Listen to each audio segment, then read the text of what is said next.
સુરતમાં સ્નેચર પાસેથી સસ્તામાં ખરીદી કરી ઊંચા ભાવે વેચાણ કરનાર 8 મોબાઈલ સાથે ઉગત ભેસાણ રોડ ખાતેથી ક્રાઇમ બ્રાન્ચે આરોપીની ધરપકડ કરી છે।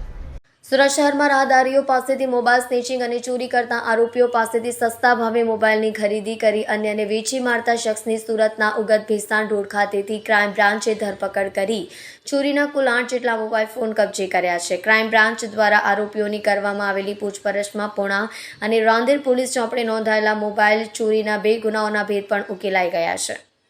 આરોપી અગાઉ પણ અડાજણ પોલીસના હાથે મોબાઈલ ચોરીના ગુનામાં ઝડપાઈ ચૂક્યો છે, જે આરોપીની ધરપકડ કરી આગળની કાર્યવાહી સુરત ક્રાઇમ બ્રાન્ચે હાથ ધરી છે। પોલીસને બાતમી મળી હતી કે રાહદારીઓ પાસેથી મોબાઈલની સ્નેચિંગ અને ચોરી કરતા આરોપીઓ પાસેથી સસ્તા ભાવે મોબાઈલની ખરીદી કરી અન્યને વેચી મારતો શખ્સ સુરતના ઉગત ભેસાણ રોડ ખાતે રહે છે।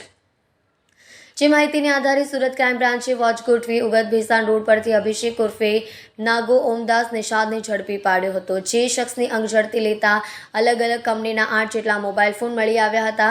જે મોબાઈલ અંગેના આધાર પુરાવા માંગતા આરોપી સંતોષકારક જવાબ આપી શક્યો નહોતો। ક્રાઇમ બ્રાન્ચની ઊંડાણપૂર્વકની પૂછપરછમાં આરોપીએ આ મોબાઈલ ફોન પોતાના અન્ય સાગરીતો પાસેથી સસ્તા ભાવે ખરીદ્યા હોવાની કબૂલાત કરી હતી।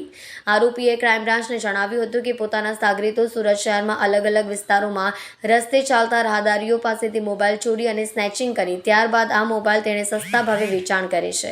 પોતે મોબાઈલ રિપેરિંગનો ધંધો કરતો હોવાથી ચોરી અને સ્નેચિંગ કરેલા આ મોબાઈલ પોતાની દુકાને આવતા ગ્રાહકોને ઊંચા ભાવે વેચી પોતાના મોજશોખ પૂરા કરે છે। સુરત ક્રાઇમ બ્રાન્ચના હાથે ઝડપાયેલા આરોપીની પૂછપરછ પૂણા અને રાંદેર પોલીસ ચોપડે નોંધાયેલા મોબાઈલ ચોરીના 2 ગુનાઓના ભેદ પણ ઉકેલાઈ ગયા હતા, જ્યારે આરોપી અગાઉ પણ અડાજણ પોલીસના હાથે મોબાઈલ ચોરીના ગુનામાં ઝડપાઈ ચૂક્યો છે।